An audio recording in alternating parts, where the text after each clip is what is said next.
हमारे देश हिंदुस्तान में किसी भी रिश्तों को काफ़ी हद तक महत्व दिया जाता है और लोग अपने रिश्तों को बचाने के लिए किसी भी हद तक कदम उठाने को मजबूर हो जाते हैं। पर आज की कहानी में रिश्तों का एक ऐसा खेल खेला जाता है कि जब इसका असलियत लोगों को मालूम चलता है तो वाकई में इसे सुनने के बाद किसी को भी अपने कानों पर यकीन ही नहीं होता है। वाकई में दोस्तों, आज की जो कहानी है ये आपको भी हैरान कर देने वाली है। नमस्कार, आदाब, मैं हसमुद्दीन और आप देख रहे हैं सफ़र क्राइम तक। आज की जो सच्ची घटना मैं आपको सुनाने वाला हूँ, ये घटना है उत्तर प्रदेश की। उत्तर प्रदेश का एक शहर पड़ता है बरेली और इसी बरेली का एक थाना पड़ता है नवाबगंज। नवाबगंज थाने के अंतर्गत एक गांव आता है लावाखेड़ा और इसी लावाखेड़ा गांव का रहने वाला है परमानंद, जो पेशे से एक किसान है। परमानंद की पत्नी का नाम है परमीला। वैसे तो परमानंद के टोटल 5 बच्चे हैं, जिसमें 3 बेटियां और 2 बेटा। लेकिन परमानंद अपने तीनों बेटियों की शादी कर चुका है। चौथे नंबर का बेटा है मनोज और सबसे छोटा बेटा है विशाल। दरअसल मनोज और विशाल जो अपने पिता के साथ ही किसानी का काम करते हैं। मनोज जो ज़्यादा पढ़ा लिखा तो नहीं है, लेकिन देखने में बेहद ही सीधा साधा है। मनोज जब जवानी की दहलीज पे कदम रखता है, उसके बाद से परमानंद अपने बेटे मनोज की शादी गीता से कर देता है। गीता जो बहेड़ी थाना के अंतर्गत फरीदपुर गांव की रहने वाली है, जो देखने में बेहद ही खूबसूरत है। मनोज जब खूबसूरत पत्नी पा जाता है, अपनी पत्नी की खूबसूरती का इस प्रकार से दीवाना हो जाता है कि शादी के बाद से अपनी पत्नी के पल्लू में बंध के रह जाता है। दरअसल मनोज जो शादी के बाद से अपनी पत्नी से तो दूर रह ही नहीं पाता है, कोई काम धंधा भी नहीं करता है। जैसे तैसे जब 1 साल का समय गुजरता है, आखिरकार 1 साल के बाद गीता एक बेटे को जन्म देती है। लेकिन मनोज का बेटा जब इस दुनिया में आ जाता है, उसके बाद से परमानंद अपने बेटे के ऊपर दबाव डालने लगता है कि तुम शहर में जाकर कोई नौकरी करो। जब अपने बेटे को समझाने की कोशिश करता है, आखिरकार मनोज भी अपने पिता की बात मान लेता है और एक नौकरी की तलाश में उधम सिंह नगर में चला जाता है, जहाँ पे उसे जब एक प्राइवेट कंपनी में नौकरी मिल जाती है, उसके बाद से शांति कॉलोनी में किराए का कमरा लेकर रहने लगता है। समय बेहतर तरीके से गुजरता है। बात कर रहा हूँ मैं 27 जुलाई के शाम के वक्त। दरअसल परमानंद अपनी बाइक पे अपने बहू को बिठाकर मीरगंज के लिए निकलता है, लेकिन देर शाम तक भी जब घर पे नहीं पहुँचते हैं, आखिरकार विशाल अपनी भाभी के नंबर पे फ़ोन करता है, पर अब गीता का नंबर स्विच ऑफ बताने लगता है। उसके बाद से विशाल लगातार अपनी भाभी के नंबर पे फ़ोन तो करता है, लेकिन कभी नंबर नहीं लगता है और देखते ही देखते पूरी रात गुजर जाती है। अगली सुबह तक भी परमानंद जब अपनी बहू के साथ घर वापस नहीं आ पाता है, आखिरकार विशाल अपने कुछ जानने वालों को लेकर के इसी नवाबगंज थाने में जाता है और अपने पिता के साथ साथ भाभी की भी गुमशुदगी का रिपोर्ट दर्ज करा देता है। पुलिस जब रिपोर्ट दर्ज कर लेती है, उसके बाद से पुलिस भी सबसे पहले गीता के नंबर पर ही फ़ोन करती है, लेकिन अभी भी गीता का नंबर स्विच ऑफ ही बता रहा था। उसके बाद से पुलिस अपने तरीके से उन दोनों को हर जगहों पर ढूंढने की कोशिश करती है, पर बावजूद इसके उन दोनों का कहीं कुछ पता नहीं चलता है और देखते ही देखते लगभग 20 दिन का समय गुजर जाता है। लेकिन 20 दिनों के बाद पुलिस जब गीता के नंबर पर फ़ोन करती है, आखिरकार रिंग भी जाता है और गीता फ़ोन भी उठाती है। पर पुलिस जब गीता से पूछताछ करती है कि तुम कहाँ पे हो, इस पर गीता पुलिस वालों को जवाब देती है कि दरअसल मैं दिल्ली में हूँ, और उसके बाद से फ़ोन रख देती है। पुलिस दोबारा जब फ़ोन करती है, गीता का नंबर स्विच ऑफ बताने लगता है। उसके बाद से अगले दिन भी पुलिस जब गीता के नंबर पर फ़ोन करती है, गीता फ़ोन तो उठाती है, लेकिन पुलिस जब गीता से दोबारा पूछताछ करती है कि तुम कहाँ पे हो, तो गीता पुलिस वालों को जवाब देती है कि मैं हरियाणा में हूँ, और इतनी सी बात कहने के बाद फिर से मोबाइल रख देती है और उसे स्विच ऑफ कर देती है। पुलिस को भी समझ में नहीं आता है कि आखिरकार गीता ऐसा कर क्यों रही है। इसीलिए पुलिस अब गीता की सच्चाई पता लगाने के लिए उसके मोबाइल नंबर के कॉल डिटेल्स के साथ साथ उसका लोकेशन भी निकालती है।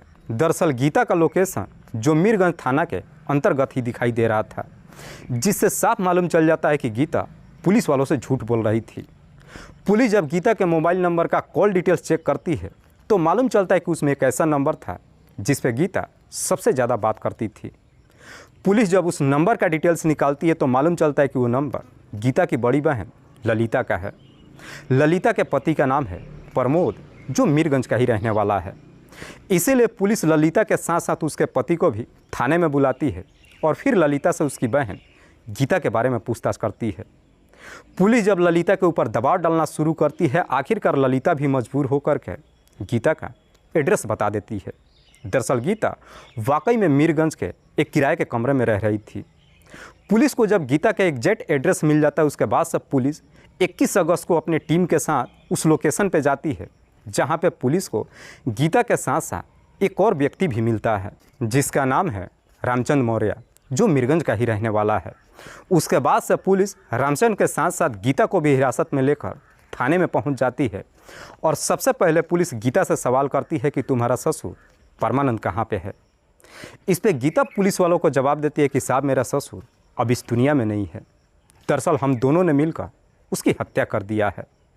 लेकिन गीता जब इस हत्या की पूरी कहानी बताती है तो एक ऐसी सच्चाई सामने निकल कर आती है जिसे सुनने के बाद हर किसी का सर शर्म के मारे झुक जाता है। दरअसल गीता जो फरीदपुर गांव की रहने वाली है, जिसके पिता का नाम है गंगाराम भी जो पेशे से एक किसान है।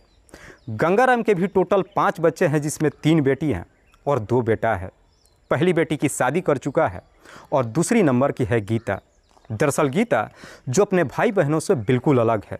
गीता बचपन से ही लड़कों के जैसे रहती ही नहीं है, बल्कि बाल भी लड़कों जैसे ही कटवाती है और लड़कों के साथ ही दोस्ती करके जहाँ तहाँ घूमती है। गीता बचपन से ही बाइक ही नहीं चलाना जानती है, बल्कि जो घर में ट्रैक्टर होता है अपने ट्रैक्टर को भी चलाती है। गीता जब जवानी के दहलीज पे कदम रखती है, अपनी बाइक जब घर से लेकर के निकालती है तो अक्सर लड़कों के साथ रेस लगाने लगती है। लेकिन गीता जैसे ही जवानी के दहलीज पे कदम रखती है, उसके शरीर पे इस प्रकार से निखार आ जाती है कि गांव के लड़के जब उसे देखते हैं उसके पीछे पड़ जाते हैं। हालांकि गीता भी इतनी नासमझ नहीं थी, अपने गांव के सारे लड़कों को उंगलियों पे नचाने लगती है। पर जो भी लड़के गीता के पीछे पड़ते हैं, आखिरकार उन्हें भी फ़ायदा होता है। दरअसल वो लड़के जो गीता से चाहते थे, गीता भी उन्हें देने लगती है और उनके साथ ही मौज मस्ती करने लगती है। लेकिन ये बातें ज़्यादा दिनों तक नहीं छिपती और आखिरकार एक दिन इस बात की जानकारी गीता के पिता परमानंद को मालूम चल जाता है। परमानंद को जब अपनी बेटी की करतूतों के बारे में मालूम चलता है, अपनी बेटी को काफ़ी समझाने की कोशिश करता है, लेकिन तब तक शायद काफ़ी देर हो चुकी थी, क्योंकि लाख समझाने के बावजूद भी गीता अपने पिता की एक बात नहीं मानती है और गांव के लड़कों से मिलना जुलना बंद नहीं करती है। लाख समझाने के बावजूद भी गीता जब अपने पिता की बात नहीं मानती है, उसके बाद से अब गंगाराम अपनी बेटी की शादी कराने के लिए एक लड़के का तलाश करना शुरू कर देता है। और आखिरकार गंगाराम की यह तलाश लावाखेड़ा गांव में जाकर ख़त्म होती है और लावाखेड़ा गांव का रहने वाला मनोज उसे मिल जाता है। गंगाराम को जब मनोज पसंद आ जाता है, आनन फानन में अपनी बेटी की शादी मनोज से कर देता है। इधर मनोज भी जब गीता से शादी कर अपने घर लेकर के आता है, खूबसूरत पत्नी पाकर उसका इस प्रकार से दीवाना हो जाता है कि अपनी पत्नी को छोड़ने के लिए तैयार ही नहीं होता है। जब 1 साल का समय गुजरता है, गीता जब एक बच्चे की माँ बन जाती है, उसके बाद से मनोज के पिता परमानंद भी अपने बेटे को समझाते हुए कहता है कि तुम कोई नौकरी कर लो। इधर मनोज उधम सिंह नगर में जब नौकरी करने के लिए आता है, जब उसे नौकरी मिल जाती है, एक किराए का कमरा लेकर रहने तो लगता है, लेकिन आने के बाद अपनी पत्नी के बगैर नहीं रह पाता है। और सेम इधर वही हाल गीता की भी होती है। गीता जैसे तैसे दिन भर का समय घर के कामों और बच्चे में तो निकाल लेती है, लेकिन रात के वक्त जब बेड पे जाती है, अपनी पति की तन्हाई बर्दाश्त नहीं कर पाती है। हालांकि गीता की बेचैनी जब उसके ससुर परमानंद देखता है, तो परमानंद को समझने में थोड़ी भी देर नहीं लगता है कि उसकी बहू आखिर इतनी बेचैन क्यों है। दरअसल गीता की खूबसूरती देख उसके ससुर परमानंद की भी नीयत खराब हो जाती है। उसके बाद से अब परमानंद जब भी अपनी बहू से बातचीत करता है, बातों बातों में कुछ ऐसी बात कह देता है जिसे सुनने के बाद गीता को भी समझने में देर नहीं लगता है कि उसका ससुर उसे करीब आने की कोशिश कर रहा है। दरअसल गीता जो शुरू से ही सेक्स का इस प्रकार से आदी हो चुकी थी कि रिश्तों को भी भूल जाती है और अपना कदम अपने ससुर की तरफ बढ़ा देती है। आखिरकार जब एक दिन परमानंद को मौका मिलता है, जब उसकी पत्नी मायके चली जाती है, अपने घर के अंदर ही अपनी ही बहू के साथ अवैध संबंध बना लेता है। और एक बार जब ये सिलसिला शुरू होता है, उसके बाद से कभी रुकने का नाम ही नहीं लेता है। लेकिन आखिरकार एक दिन परमीला अपने पति और बहू को आपत्तिजनक स्थिति में देख लेती है। जब इस तरह की नज़ारा देखती है, दोनों को काफ़ी समझाने की कोशिश करती है, लेकिन इन दोनों के ऊपर कोई फ़र्क नहीं पड़ता है। परमीला को जब पूरा यकीन हो जाता है कि उसका घर बर्बादी की ओर चल पड़ा है, आखिरकार परमिला ये सारी सच्चाई अपने बेटे मनोज को बता देती है। मनोज को जब अपनी पत्नी की सारी करतूतों को मालूम चलता है, तुरंत अपने घर पे आता है और अपनी पत्नी को काफ़ी समझाने की कोशिश करता है। लेकिन इतना समझाने के बावजूद भी जब गीता उसकी बात नहीं मानती है, आखिरकार मनोज अपनी पत्नी को साथ लेकर के उधम सिंह नगर में चला जाता है और फिर उसी कमरे में लेकर रहने लगता है। दरअसल मनोज अपनी पत्नी को ये सोच करके साथ में लेकर के जाता है कि जब वो उसके पिता से अलग हो जाएगी, सुधर जाएगी। लेकिन मनोज की शायद ये गलतफहमी थी। मनोज जब ड्यूटी चला जाता है, उसके बाद से गीता दरवाजे पे ताला लगाने के बाद जहाँ तहाँ घूमने लगती है। दरअसल मनोज जहाँ पे किराए के कमरे में रहता है, उसी के बगल में रहने वाला है रामचंद्र मौर्य, जो मनोज से लगभग उम्र में 10 साल बड़ा होता है। दरअसल रामचंद्र मौर्य जो कि मीरगंज का रहने वाला है, इसलिए मनोज अक्सर उससे बातचीत ही नहीं करता है, बल्कि रामचंद्र मौर्य भी मनोज के घर आते जाते रहता है। रामचंद्र जब बार बार मनोज के घर पे आना जाना शुरू करता है, आखिरकार रामचंद्र को भी गीता की सारी सच्चाई मालूम चल जाता है। उसके बाद से रामचंद्र की भी नीयत खराब हो जाती है। हालांकि रामचंद्र भी जब गीता को लेकर के थोड़ी सी कोशिश करता है, गीता रामचंद्र के भी हाथों में आ जाती है और फिर अपने ही घर में बुलाने के बाद रामचंद्र के साथ अवैध संबंध बनाने लगती है। पर जैसे ही कुछ महीने का समय गुजरता है, एक दिन गीता जब रामचंद्र को अपने घर में ही बुला कर मुलाकात कर रही थी, दोपहर के वक्त मनोज अपने घर पे पहुंच जाता है और दोनों को आपत्तिजनक स्थिति में देख लेता है। जब इस प्रकार का नज़ारा देखता है, इस प्रकार से गुस्सा होता है कि अपनी पत्नी की बुरी तरीके से पिटाई भी कर देता है। लेकिन पिटाई खाने के बाद गीता सही रास्ते पे आने के बजाय अपने पति से ही लड़ बैठती है। कहती है कि एक तो तुम मेरी ख्वाहिश को पूरा नहीं कर सकते हो, और अगर मैं जहाँ तहाँ से पूरी कर रही हूँ तो तुमसे बर्दाश्त नहीं हो रहा है। बेहतर है कि तुम मुझे तलाक दे दो। तलाक लेने की जब बात कहती है, मनोज उसे तलाक देने के लिए तैयार नहीं होता है और आखिरकार अपनी पत्नी को वहाँ से लेकर के नौकरी छोड़ने के बाद फिर से गांव में आ जाता है और गांव में कुछ दिन ठहरने के बाद दिल्ली शहर में चला जाता है। इधर गीता भले ही गांव में रहने लगती है, लेकिन बावजूद इसके रामचंद्र मौर्य से बातचीत करना बंद नहीं करती है। दरअसल उसके बाद से गीता को जब भी मौका मिलता है, घर में जो बाइक पड़ी होती है, बाइक को ले लेती है और सीधे मीरगंज रामचंद्र मौर्य के घर पे पहुंच जाती है। रामचंद्र जो कि ऑलरेडी शादीशुदा ही नहीं था, बल्कि उसके भी 4 बच्चे थे, लेकिन रामचंद्र गीता पे ढेरों सारा पैसा लुटा रहा था। इसीलिए गीता चाह करके भी रामचंद्र को छोड़ नहीं पा रही थी। हालांकि जब अपने घर से निकलती है, गीता के ससुर परमानंद भी उसे काफ़ी समझाने की कोशिश करता है कि आखिरकार बिना काम के तुम घर से बाहर क्यों जाती हो। लेकिन गीता अपने ससुर से झूठ बोल देती है और अक्सर जाकर रामचंद्र मौर्य से मुलाकात करती है। एक दिन परमानंद को जब अपनी बहू को लेकर के शक हो जाता है, उसका पीछा करने लगता है। इधर गीता जब रामचंद्र मौर्य के कमरे पर उससे मिलने के लिए जाती है, आखिरकार परमानंद दोनों को आपत्तिजनक स्थिति में देख लेता है। लेकिन परमानंद जब इस तरह का नज़ारा देखता है, उसके बाद से रामचंद्र मौर्य की बुरी तरीके से पिटाई कर देता है। इधर रामचंद्र पिटाई तो खा लेता है, लेकिन चाह करके भी परमानंद को कुछ बोल नहीं पाता है। उसके बाद से अब परमानंद अपनी बहू का घर से बाहर निकलना बंद कर देता है। लेकिन लाख कोशिश करने के बावजूद भी गीता ना तो अपने ससुर की बात मानती है और ना ही रामचंद्र से मिलना बंद करती है। लेकिन परमानंद जब अपनी बहू के ऊपर दबाव डालने लगता है, अब गीता को लगता है कि शायद उसका ससुर उसके रास्ते का रोड़ा बन चुका है। इसीलिए गीता अपने ससुर को इस दुनिया से हटाने का तय कर देती है। और जब इस बारे में अपने प्रेमी रामचंद्र से बातचीत करती है, चूँकि रामचंद्र भी इधर परमानंद से खार खाए हुए बैठा था, गीता का साथ देने के लिए तैयार हो जाता है। उसके बाद से दोनों मिल कर के एक षड्यंत्र बनाते हैं और इसी षड्यंत्र के तहत 27 जुलाई को सुबह सुबह गीता अपने ससुर से कहती है, दरअसल रामचंद्र अपनी गलतियों को लेकर काफ़ी अफसोस कर रहा है, इसीलिए वो आपसे एक बार मिल कर के माफ़ी मांगना चाहता है। मैं चाहती हूँ कि आज मेरे साथ आप रामचंद्र के कमरे पे चलें और चलकर उससे बातचीत कर लें। हालांकि परमानंद उसके साथ जाने के लिए तैयार नहीं होता है, लेकिन गीता जब अपना अंग प्रदर्शन करके परमानंद से बातचीत करती है, आखिरकार परमानंद अपनी बहू की बातों में आ जाता है और उसके साथ जाने के लिए तैयार हो जाता है। 27 जुलाई के शाम के बाद खुद परमानंद ही गीता को अपनी बाइक पे बिठा करके मीरगंज रामचंद्र के कमरे पे जाता है। इधर रामचंद्र अपने षड्यंत्र के तहत पहले से ही अपने घर पे कुछ शराब की बोतलें लेकर आ चुका था। रामचंद्र के कमरे पे जब पहुंचते हैं, उसके बाद से दोनों बैठकर उसी घर में शराब पीने लगते हैं। लेकिन गीता मौका देख करके परमानंद के गिलास में कुछ नींद की गोलियां मिला देती है, जिसे पीने के बाद परमानंद तुरंत ही गहरी नींद में सो जाता है। परमानंद जैसे ही गहरी नींद में सो जाता है, उसके बाद से रामचंद्र और गीता दोनों मिलकर के परमानंद का ही गमछा लेकर उसके गले में लपेटकर तब तक जोर से खींचते हैं जब तक परमानंद की सांसें नहीं रुक जाती है।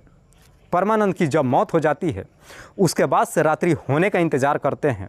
जब आधी रात हो जाती है, उसके बाद से परमानंद की बाइक लेकर के खुद गीता चलाती है। इधर रामचंद्र जो परमानंद की डेड बॉडी को लेकर बीच में बैठ जाता है और वहाँ से बाहर निकल जाते हैं। जैसे ही इलाके से बाहर नदी के किनारे पर पहुँचते हैं, परमानंद की डेड बॉडी को एक बोरी में पैक करने के बाद उसमें कुछ ईंटें डाल करके उस बोरी को नदी में फेंक देते हैं। उसके बाद से गीता रामचंद्र के साथ उसके कमरे पे आ जाती है और अपना मोबाइल बंद करने के बाद कुछ दिनों तक उसी के साथ रहती है। लेकिन जैसे ही 20 दिन का समय गुजरता है, गीता जब अपना मोबाइल ऑन करती है, पुलिस उसके नंबर पे कॉल कर देती है। गीता डर करके फ़ोन तो उठाती है, लेकिन पुलिस वालों से झूठ बोल देती है कि फ़िलहाल मैं दिल्ली में हूँ। लेकिन गीता को ये डर सताने लगता है कि आज नहीं तो कल पुलिस उस तक पहुँच ही जाएगी। पर इससे पहले कि गीता वहाँ से फरार हो पाती, 21 अगस्त को पुलिस गीता और रामचंद्र दोनों को गिरफ्तार कर लेती है। वाकई में गीता जब ये पूरी कहानी पुलिस को बताती है, उसके बाद से पुलिस सबसे पहले गीता को लेकर के उसके बताए हुए लोकेशन पे जाती है। उस नदी में परमानंद की डेड बॉडी को ढूंढने की तमाम कोशिश करती है, पर लाख कोशिश के बावजूद भी पुलिस को वो डेड बॉडी बरामद नहीं हो पाती है। इधर गीता जब अपना जुर्म कबूल कर लेती है, उसके बाद से पुलिस गीता के ही तहरीर पर रामचंद्र को भी गिरफ्तार कर लेती है। अगले दिन दोनों को जिला अदालत में पेश करती है, जहाँ से दोनों को जेल भेज दिया जाता है। दोस्तों, इस पूरी घटना के बारे में आप क्या सोचते हैं? आप अपनी राय हमें कमेंट बॉक्स में ज़रूर दीजिएगा। जाते जाते मैं आपको बता दूं कि कुछ मेरे व्यूअर्स हैं जो रोज़ाना मेरी इस वीडियो को देखते ही नहीं हैं, बल्कि अपना कीमती समय निकाल कर मुझे अपना प्यार भी देते हैं। जिनमें से एक का नाम है गंधर्व सिंह। गंधर्व सिंह जो ललितपुर उत्तर प्रदेश के रहने वाले हैं। दूसरे मेरे व्यूअर हैं आनंद मोहन। आनंद मोहन जो पंचकुला हरियाणा प्रदेश के रहने वाले हैं। तीसरे मेरे व्यूअर हैं मोहम्मद इमरान। वैसे तो मोहम्मद इमरान जो जिला गोंडा उत्तर प्रदेश के रहने वाले हैं, लेकिन कुवैत में रह कर के नौकरी करते हैं और वहीं से मेरी इस वीडियो को देखते हैं। चौथे मेरे व्यूअर हैं छगन दास। छगन दास जो खरड़ा बांध पाली राजस्थान प्रदेश के रहने वाले हैं। लास्ट मेरे व्यूअर हैं सदाम हुसैन अंसारी। सदाम हुसैन अंसारी जो जमुई सलेमपुर देवरिया के रहने वाले हैं, लेकिन सूरत में रह कर के नौकरी करते हैं और वहीं से मेरी इस वीडियो को देखते हैं। मैं आप तमाम व्यूअर्स को तहे दिल से शुक्रिया अदा करता हूं। कल फिर मिलते हैं एक और नई सच्ची घटना के साथ। तब तक के लिए जय हिंद, जय भारत।